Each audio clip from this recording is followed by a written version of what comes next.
Welcome to the Kentucky 4-H Achievement Program.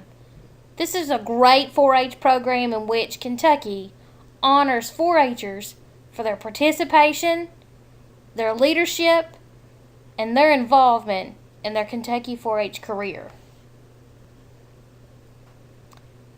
This program starts just by filling out an application. You, as a 4-Her, have two options, which are both acceptable. You can choose an Excel spreadsheet format or a Word file format. Both formats have the same information. It depends on how you are successful at which type of program to use. If you are good with spreadsheets, you might want to choose the Excel version. It tallies information for you, or if you would rather have a word processing file, choose the Word file, whatever makes you comfortable. Let's see what they look like. This is the Excel spreadsheet format. When you open up the application, you'll see that you can choose from a drop-down menu what level you want to choose from. It will go ahead and tally the points for you at the top as you go through the application. Go ahead and fill out your name and all the basic pertinent information that will go through there. That's the Excel spreadsheet. This is the Word file. The Word file is probably a little bit more reader friendly because you're not seeing all those lines. However, it's the same type of information, but it's not going to do things such as tally information for you, drop down menus. You're going to have to provide those. In addition, as you type in your name, it might make the line a little bit longer and scroll down to the next line. So you may have to backspace and clean things up a little bit, just as any Word file would have to do. Make sure all the information is filled out, especially in your top page, so that everything is clear, knowledgeable, and nothing is left out. So now that you've chosen what to do, let's decide what is in a grade application. You need to make sure that you have points in your application distributed from leadership, citizenship, communication, marketing, community service, and participation. Do not have points all in one area. When you have points distributed all in one area, such as participation, it doesn't look like you had anything as and other activities. You didn't show leadership, you didn't show citizenship, so make sure you have it equally distributed. How do you know what equally distributed is? Let's find out. Leadership is any type of activities that you've done where you guided or directed a group of people or an organization. So what does that mean? Have you held an officer position in your 4-H club? Have you taught a large group a new technique, such as teaching a class at 4-H camp or day camp? Have you been a mentor to younger 4-H members, such as teaching a younger group of 4-H livestock members how to fit their animals? Or, even if you're just 9 years old, maybe you've become a mentor to Clover Buds, taught them how to do the 4-H pledge, taught them what our motto is. That's being a leader. Citizenship. Have you gained knowledge about your local community, state, and federal government? Have you played an active role in knowing what each from your county clerk, your judge executive, maybe your senator, or your congressman, and have an active role in those parts? Maybe you've been an advocate for 4-H on your local government. That is you're having a relationship in citizenship. There's events that you can attend as well, such as Capital Experience, which when we go to Frankfort and we advocate for our local 4-H programs. Going to your county judge executive and signing a 4-H proclamation declaring it 4-H week in your community. Or maybe even taking a trip to Washington, D.C. with your 4-H club, county, or district to learn more about our federal government and how its inner workings go. Communication and marketing. This is where any of us has ever prepared a speech or a demonstration in front of a group. marketing, as you know, 4-H events through creative, different ways. Maybe you've learned and you created a YouTube video for your local club to promote through 4-H and social media. Maybe you've decided that you've had new and did some promotional things as pamphlets that you passed out at school. Maybe you've learned all different kinds of things and created an Instagram account through your 4-H club to promote your local services. Those are great ways and tips for marketing. Maybe you've been on television. Maybe you've been on radio. Maybe you're sitting there and you've done a presentation at your local library about 4-H and how that you can promote those different things. Maybe you've taken part in Communications Day. Those are areas of communication and marketing. Community service and civic engagement. This is our various types of things in which you can have our most learned by doing. Service learning. Actions that you've taken to assist the community in a need or concern. Has your community had a trash problem and you've participated or led or organized the community cleaned up? Have you found a problem in your community that you've taken action against and help solve the problem? Community service. Participation. This is probably where some things might fall, but you would want most things to fall in other areas. This is when you just attend an event. You just go to your 4-H club, you listen to what's said by your leader, and you go home. Nothing else is done. You just attend. So hopefully you'll find things in all the various categories. Okay, so you've decided where it goes where. How do you make sure that it's all filled out correctly? Once you find out what category you go into, say citizenship, you put the year you did it, where you went, and then the process that you gained. Detail, detail, detail. The more detail, the better. It doesn't matter how many pages your application can go. We can hit print and have as many pages as you need. Make sure you give us as much detail as possible. If you need more room, insert a new line. All you have to do is go to your home page, hit insert, and insert line or column. If it's a Word file, right-click it, hit insert, insert a line, and you can add as many lines to any area as you might need. If you have extra lines, you may want to delete those lines. That way it makes it a clean application. Spelling and grammar. I can't emphasize how important this is. If it doesn't have correct grammar and it doesn't have correct spelling, then you've not really looked through your application and you've not spent a lot of time on it. Make sure you do spell check. Make sure you read through it. Even if you spell check it, read through it again and have someone else read it.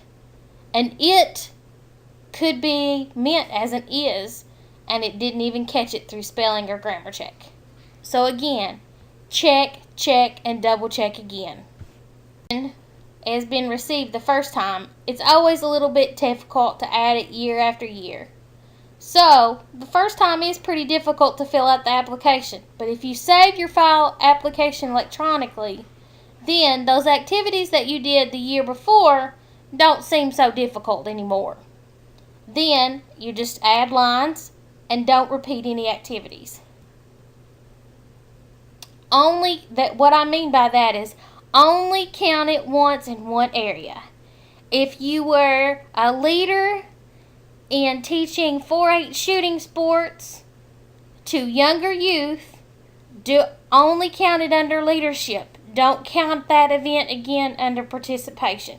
You can only count an event or activity one time, once in the application. Okay, lots of people ask me what's the difference between clover levels and medal levels. Both are adequately great. Clover levels are a non-competitive Some kids don't want to be competitive, and some kids don't want to compete and try for other things. So sometimes just getting the honor of a Clover level is great for some kids, which that is true. That means you are honored by doing the work. You did the work, you filled out the application, and you are honored because you did the work. You are a Clover level. What do medal levels mean? That means they're competitive. There's only so many of these awarded. If there's only so many of those awarded, you're competing against your friends who are doing the same achievement program. There can only be so many bronze, so many silver, so many gold, and just a very few emeralds. There's only 4 emeralds in the whole state yearly. That means not everybody can win. That's the difference. Clover levels, you did the work. You're honored for doing the work, and you will be honored with certificate and a pin. Medal levels mean you have to compete to reach for higher attainment. So, let's explain this a little bit more. What do I need and what do I get? When can you start this program?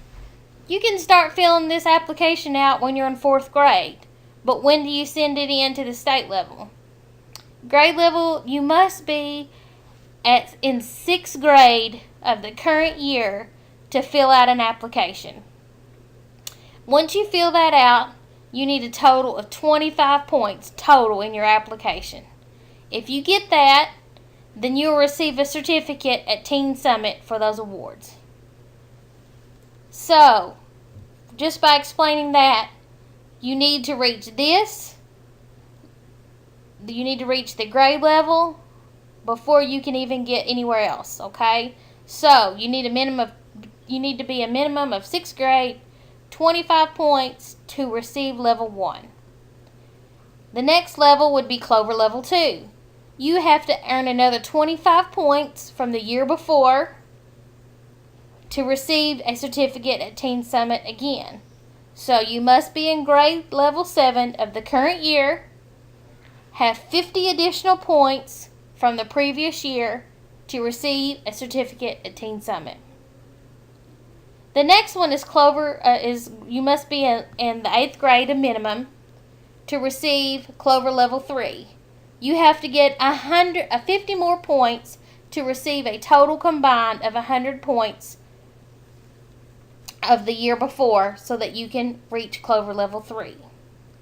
You can also, if you decide to be a competitive level, you can try for bronze. However, each district can only submit 15 applications from the whole district, which means only 105 youth are selected from across the state for bronze competitive achievement. If you are selected as your bronze competitive achievement level, 33.3% of the cost of teen conference will be covered as a scholarship as an award to you. The next level would be Clover level 4. This one would be an additional 50 points must be attained from the year prior. You get a Clover pin and a certificate as well. And it gets even, if you decide to go to the competitive side, it gets even more strenuous. 15 applications can be submitted from the district. However, only 60 are selected from that to be silver. So even the competitive level for that area gets even tougher as you come down the ladder. However, if you are fortunate enough to receive a silver competitive level, 66% of a scholarship, or 2/3 of a scholarship, will be awarded to you to attend teen conference. The last one would be Clover level 5, which means you have to reach a minimum of 200 points. If you decide that you want to compete competitively, each district can only submit 10 applications. Out of 70 applications that can be received to the state, only 30 are selected as gold. Then, if you are selected as gold, 100% of your scholarship to teen conference is covered, and you're eligible to go to National 4-H Congress if you've never attended before. If you do not get this level, you can always retry and retry and retry until you age out of 4-H, which is a great program to have. Let's talk about the gold interviews. This has a little bit more than just filling out your application. So, you decided that you're going to go to competitive gold levels. What do you need to do next? Yes, you have to fill out your application, but you also have to have an interview. An interview will be held in the central part of the state, and that's usually announced already. You need to know what is in your application. That would be a lot of information if you've been in 4-H since you've been 9 years old. But you can study, and if you've had a successful career, you know what's in your application, but you need to study it. Know what you filled out. Practice, practice, practice your interview skills. Practice interviewing in front of people. Have other people interview you. Know what current events are going on in the world and what's your stance on those events. Be passionate about your 4-H career. What gave you the most excitement? Was it giving a speech in front of a group? Was it teaching a younger 4-H'er about shooting sports? What was your greatest passion? Make sure you dress appropriately for a business type interview. This is a panel interview, which is a little bit intimidating if you've never been on an interview before. So there's generally 3 or 4 people in the room with one youth. But be confident and show your 4-H pride. And definitely be on time. Now, the 30 gold have been announced, and there's the top 10 scorers of those are announced, and those top 10 can move on to Emerald. An Emerald Award is the top 4 4-H'ers of that year. Those get a $1,000 scholarship, an additional trip to Washington, D.C. National 4-H Conference. So, if you are nominated for the top 10, you get to actually have to do a little bit more work, and you will be interviewed at the Monday of Teen Conference. The additional requirements that you need to have to move ahead, you'll have to do a PowerPoint presentation, a cover letter, and a resume. Tips for creating your presentation. There are only 6 slides that are allowed in your PowerPoint presentation. You need an introduction slide. Introduce yourself. Tell me who you are. 2 slides, the next 2 slides will be your junior work. Anything you completed in 4-H from ages 9 to 13. Things that you're proud of. Things that are exciting. And then 2 slides to highlight your senior work. Anything you've done from 14 to the current. And then your 6th slide is a summary of anything that you've done in 4-H of your civic engagement or what you've learned from 4-H. Those are our notes that tells me exactly what your overall synopsis of your 4-H career has been. And it tells the judges how you have learned and progressed through your 4-H year and through your 4-H career. I will give you some notes. Please use pictures and photographs to add to the slides, but you can't add any more than 6 slides. Make sure that you use a font that's very readable and can be used. Don't use a black font on a dark blue background. Make sure it's very readable in the design that you use. A cover letter and a resume. Hopefully you can use this cover letter and resume throughout your lifetime and be able to adjust this as you start looking for jobs in your future. But it's a personal vision resume and personal vision cover letter, because most of the time, many of you have not had a job yet. So, as your cover letter, give me some personal information about you. State about your 4-H career and how it's influenced you, your life, and your future choices. Why would you be the best candidate for an Emerald Award? Tell the judges those information.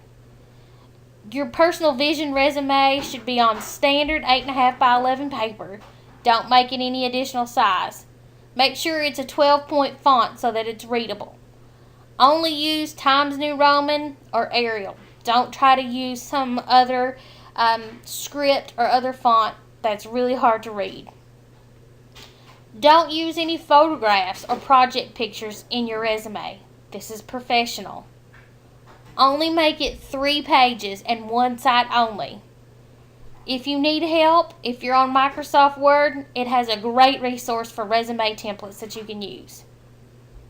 Your resume should also include skills that you have developed in school or other positions that's helped you, skills that you learned in 4-H that might help you get a position, your educational goals that you want to attain in your life, possibly any work experience, and any awards or achievements that you've attained. If you have any questions, this is a brief overview of the 4-H program.